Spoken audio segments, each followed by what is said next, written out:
ಸಂಸ್ಕೃತಿ ಸಂಪ್ರದಾಯಗಳ ನಾಡಾದ ಕರಾವಳಿಯಲ್ಲಿ ಹಲವಾರು ಶಕ್ತಿಶಾಲಿ ದೇವಾಲಯಗಳಿದ್ದು ಅವುಗಳ ಪೈಕಿ ಕುಂದಾಪುರದಲ್ಲಿರುವ ಶ್ರೀ ಲಕ್ಷ್ಮೀನಾರಾಯಣ ದೇವಾಲಯ ಕೂಡ ಒಂದು. 1946ರಲ್ಲಿ ಪ್ರತಿಷ್ಠಾಪನೆಗೊಂಡ ಈ ದೇವಾಲಯದ ಪರಿಚಯ ಇಂದಿನ ಸಂಚಿಕೆಯಲ್ಲಿ.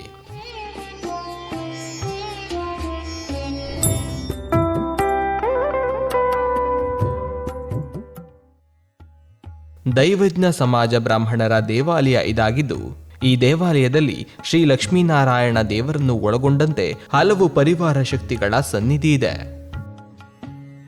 ಈ ದೇವಾಲಯದಲ್ಲಿ ವಿವಾಹ ಮತ್ತು ಉದ್ಯೋಗದ ಬೇಡಿಕೆಗಾಗಿ ಜನರು ಲಕ್ಷ್ಮೀನಾರಾಯಣ ಹೃದಯ ಜಪ ಪಾರಾಯಣ ಮಾಡುತ್ತಾರೆ.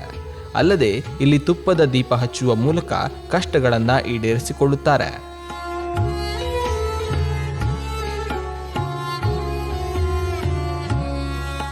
ಶ್ರೀ ಗಣೇಶಾಯ ನಮಃ, ಶ್ರೀ ಗುರುಭ್ಯೋ ನಮಃ, ಶ್ರೀ ಲಕ್ಷ್ಮೀನಾರಾಯಣಾಭ್ಯ ನಮಃ.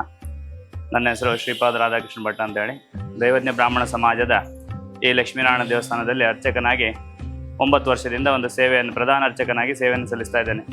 ಪೂರ್ವಜರು ಒಂದು 10 ಕುಟುಂಬಸ್ಥರು, ದೈವಜ್ಞ ಬ್ರಾಹ್ಮಣ ಸಮಾಜದ 10 ಕುಟುಂಬಸ್ಥರು ಸೇರಿ ದೈವಜ್ಞ ಸಮಾಜಕ್ಕೋಸ್ಕರ ಈ ಲಕ್ಷ್ಮೀನಾರಾಯಣ ದೇವಸ್ಥಾನವನ್ನು ನಿರ್ಮಾಣ ಮಾಡಿದ್ದುಂಟು. ಅದೇ ರೀತಿಯಲ್ಲಿ ನಿತ್ಯ ಒಂದು ತ್ರಿಕಾಲ ಪೂಜೆ ಒಂದು ವಿಶೇಷತೆ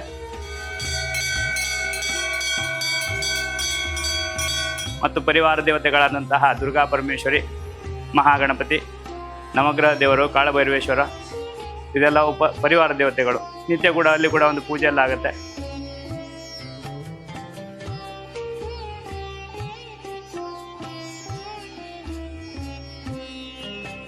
ಈ ಲಕ್ಷ್ಮೀನಾರಾಯಣನ ವಿಶೇಷತೆ ಅಂದರೆ ಇಲ್ಲಿ ಬಂದು ಸಂಕಲ್ಪ ಮಾಡಿದಂತಹ ಭಕ್ತಾದಿಗಳ ಏನೇ ಒಂದು ಅನಿಸಿಕೆಯೋ ಬೇಡಿಕೆ ಇದ್ರೂ ಕೂಡ ಅದೆಲ್ಲ ಶೀಘ್ರವಾಗಿ ಒಂದು ಫಲವನ್ನು ಕೊಡುವಂಥದ್ದೊಂದು ನಮಗೆ ಇಲ್ಲಿ 9 ವರ್ಷದಲ್ಲಿ ಅನುಭವ ಬಂದಿದೆ. ಆದ್ದರಿಂದ ಇಲ್ಲಿ ಭಕ್ತಾದಿಗಳು ವಿಶೇಷ ರೀತಿಯಲ್ಲಿ ನಂಬಿದ್ದುಂಟು. ಪ್ರತಿ ಶುಕ್ರವಾರವೋ ಶನಿವಾರವೋ ವಿಶೇಷ ರೀತಿಯಲ್ಲಿ ಸೇವೆ, ಪೂಜೆ ಪುನಸ್ಕಾರಗಳನ್ನು ಅರ್ಪಿಸ್ತಾರೆ. ಅವರ ಒಂದು ಮನೋಬಯಕೆ ಪರಿಪೂರ್ಣತೆಗೋಸ್ಕರ ಇಲ್ಲಿ ಲಕ್ಷ್ಮೀನಾರಾಯಣ ಹೃದಯ ಜಪ ಪಾರಣದ ಒಂದು ಸೇವೆಯನ್ನು ವಿಶೇಷವಾಗಿ ಪ್ರತಿ ಶುಕ್ರವಾರ ದಿನ ಆಚರಣೆಯನ್ನು ಮಾಡ್ಕೊಂಡು ಬಂದಿದ್ದಾರೆ.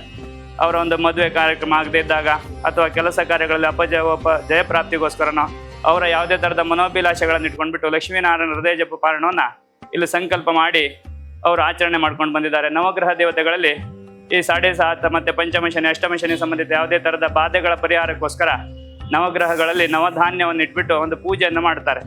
ಮತ್ತು ದುರ್ಗಾ ಪರಮೇಶ್ವರಿಯಲ್ಲಿ ಪ್ರತಿ ವರ್ಷ ಶರನ್ನವರಾತ್ರಿಯ 9 ದಿನಗಳಲ್ಲಿ ಬೆಳಗ್ಗೆಯಿಂದ ನಿತ್ಯ ಪೂಜೆ, ತ್ರಿಕಾಲ ಪೂಜೆ ಆಗುತ್ತೆ. ಆ ಸಮಯದಲ್ಲಿ ನಿತ್ಯವೂ ಒಂದು ಸುವಾಸಿನಿಗಳಿಗೆ ಮತ್ತು ಕುಮಾರಿಕಾ ಪೂಜೆ, ಸಂಧ್ಯಾ ಕಾಲದಲ್ಲಿ ವಿಶೇಷ ಪೂಜೆ, ಅನ್ನ ಸಂತರ್ಪಣೆ ಮತ್ತು ಜನರದು ಕೂಡ ಒಂದು ಸೇವಾ ರೂಪದಲ್ಲಿ ಒಂದು ಆ ದಿನದ ಸಂಬಂಧಪಟ್ಟಂಥ ಒಂದು ಪೂಜೆ ಅಂತೇಳಿ ಮಾಡ್ತಾರೆ. ಸಪ್ತಶತಿ ಜಪ ಪಾರಾಯಣ, ಕುಂಕುಮಾರ್ಚನೆ ಇತ್ಯಾದಿಗಳನ್ನು. ಮತ್ತು ಇಲ್ಲಿ ಈ ದೇವಸ್ಥಾನದಲ್ಲಿ ವಿಶೇಷ ಮತ್ತು ಅನ್ನ ಸಂತರ್ಪಣೆ ಕೂಡ ಪ್ರತಿ 9 ದಿನ ನಡೆಯುತ್ತೆ. ಭಕ್ತರ ಸಂಕಲ್ಪದಂತೆ ಒಂದು ಪಂಚಾಮೃತ ಅಭಿಷೇಕ, ವಿಷ್ಣು ಸಹಸ್ರನಾಮ ಸ್ತೋತ್ರ ಪಾರಾಯಣ ಮತ್ತು ತುಪ್ಪದ ದೀಪ ಅಂದರೆ ಅವರ ಒಂದು ಮನಸ್ಸಿನಲ್ಲಿದ್ದಂತಹ ಬಯಕೆಗಳನ್ನು ಈಡೇರಿಸಿಕೊಳ್ಳೋದಕ್ಕೋಸ್ಕರ ಅವರೇ ಸಂಕಲ್ಪವನ್ನು ಮಾಡಿ ಅವರ ಮನಸ್ಸಿನ ಪ್ರಾರ್ಥನೆಯನ್ನು ಇಟ್ಕೊಂಡ್ಬಿಟ್ಟು ತುಪ್ಪದ ದೀಪವನ್ನು ಬೆಳಗಿಸುವಂಥದ್ದು. ಅದರಿಂದ ಅವರಿಗೆ ಕೂಡ ಕೆಲವಿಷ್ಟು ಜನರಿಗೆ ಒಳ್ಳೆಯದಾಗಿದೆ. ಅದಕ್ಕೋಸ್ಕರ ಅವರು ಕೂಡ ಪ್ರತಿನಿತ್ಯ ಭಕ್ತಾದಿಗಳು ಬಂದ್ಬಿಟ್ಟು ಅವರವರ ಮನೋಭಿಲಾಷೆಗಳ ಪರಿಪೂರ್ಣತೆಗೋಸ್ಕರ ತುಪ್ಪದ ದೀಪವನ್ನು ಅರ್ಪಿಸ್ತಾರೆ.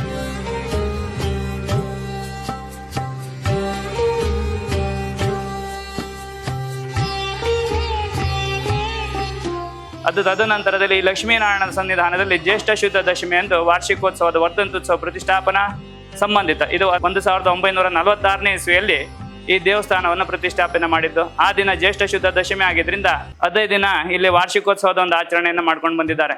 ಮತ್ತು ಆ ದಿನ ವಿಶೇಷ ಪೂಜೆ, ಜನರಿಗೆ ಅನ್ನ ಸಂತರ್ಪಣೆ ಇತ್ಯಾದಿಗಳು ಇರುತ್ತೆ.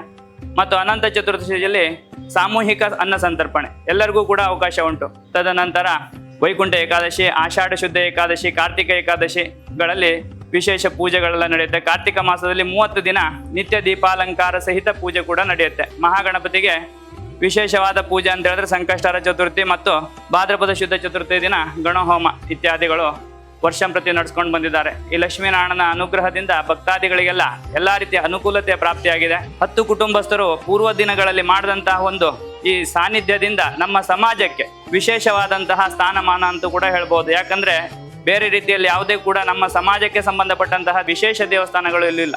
ಆದ್ದರಿಂದ ಈ ಲಕ್ಷ್ಮೀನಾರಾಯಣನ ಸನ್ನಿಧಾನವನ್ನ ಉಡುಪಿ ಜಿಲ್ಲೆಯ ಕುಂದಾಪುರ ತಾಲೂಕಿನ ಮುಖ್ಯ ರಸ್ತೆಯಾದಂತಹ ಶಾಸ್ತ್ರಿ ಸರ್ಕಲ್ ಇಂದ ಹೊಸ ಬಸ್ ಸ್ಟ್ಯಾಂಡ್ಗೆ ಹೋಗುವಂತಹ ಮುಖ್ಯ ರಸ್ತೆಯಲ್ಲಿ ಈ ಕುಂದೇಶ್ವರ ದೇವಸ್ಥಾನದ ಸಮೀಪದಲ್ಲಿ ನಿರ್ಮಾಣವಾಗಿರುವಂತಹ ಈ ಲಕ್ಷ್ಮೀನಾರಾಯಣ ದೇವಸ್ಥಾನ ಒಳ್ಳೆ ರೀತಿಯ ಒಂದು ಮುಖ್ಯ ರಸ್ತೆಯಲ್ಲಿ ಈ ದೇವಸ್ಥಾನಕ್ಕೋಸ್ಕರ ಒಂದು ಜಾಗವನ್ನ ಸೀಮಿತವನ್ನಿಟ್ಟು ಭಕ್ತಾದಿಗಳಿಗೂ ಹಾಗೂ ನಮ್ಮ ದೈವಜ್ಞ ಬ್ರಾಹ್ಮಣ ಸಮಾಜದವರಿಗೂ ಒಂದು ಮುಂದಿನ ದಿನಗಳ ಅಭಿವೃದ್ಧಿಗೋಸ್ಕರ ಈ ಸಾನ್ನಿಧ್ಯವನ್ನ ಪ್ರತಿಷ್ಠಾಪನೆ ಮಾಡಿ ಅವರಿಗೋಸ್ಕರ ಅರ್ಪಣೆ ಮಾಡಿದಕ್ಕೋಸ್ಕರ ಅವರಿಗೂ ಕೂಡ ಒಂದು ಧನ್ಯವಾದಗಳನ್ನು ಹೇಳಿಸ್ತಾ, ಈ ದೈವಜ್ಞ ಬ್ರಾಹ್ಮಣ ಸಮಾಜದ ಈ ದೇವಸ್ಥಾನದ ಆಡಳಿತವನ್ನ ಈಗಿನ ದಿನಗಳಲ್ಲಿ ಬಡಾಯಿ ಶೇಷ್ ಅವರ ಮೊಮ್ಮಗನಾದಂತಹ ಶಂಕರನಾರಾಯಣ ಶೇಟ್ ಅವರ ಪುತ್ರರಾದಂತಹ ಗೋಕುಲ್ ಶೆಟ್ಟಿಯವರ ನೇತೃತ್ವದಲ್ಲಿ ಆಡಳಿತ ಮುಕ್ತೇಶ್ವರರಾಗಿ ಈ ದೇವಸ್ಥಾನದ ಜವಾಬ್ದಾರಿಯನ್ನ ಅವರು ತೆಗೆದುಕೊಂಡು ಒಳ್ಳೆ ರೀತಿಯಿಂದ ಕಾರ್ಯವನ್ನು ನಿರ್ವಹಿಸ್ತಾ ಇದ್ದಾರೆ. ಬರ್ತಕ್ಕಂತಹ ಭಕ್ತಾದಿಗಳು ಕೂಡ ಅವರವರ ಅಭಿಲಾಷೆಗಳನ್ನ ಪರಿಪೂರ್ಣತೆ ಮಾಡ್ಕೊಂಡ್ಬಿಟ್ಟು ಇನ್ನೂ ಹೆಚ್ಚಿನ ರೀತಿಯಲ್ಲಿ ಈ ದೇವಸ್ಥಾನದ ಅಭಿವೃದ್ಧಿಗೋಸ್ಕರ ಭಾಗಿಯಾಗಬೇಕಂತ ಹೇಳ್ಕೊಳ್ತಾ ಈ ನನ್ನ ಮಾತುಗಳನ್ನ ಮುಗಿಸ್ತಾ ಇದ್ದೇನೆ. ಜೈ ಲಕ್ಷ್ಮೀನಾರಾಯಣ. ಇಂತಹ ಶಕ್ತಿಶಾಲಿ ದೇವಾಲಯಕ್ಕೆ ನೀವು ಕೂಡ ಒಮ್ಮೆ ತಪ್ಪದೆ ಭೇಟಿ ನೀಡಿ. ಇಲ್ಲಿನ ಕುರಿತಾದ ಅನುಭವಗಳನ್ನು ಕಮೆಂಟ್ನಲ್ಲಿ ತಿಳಿಸಿ.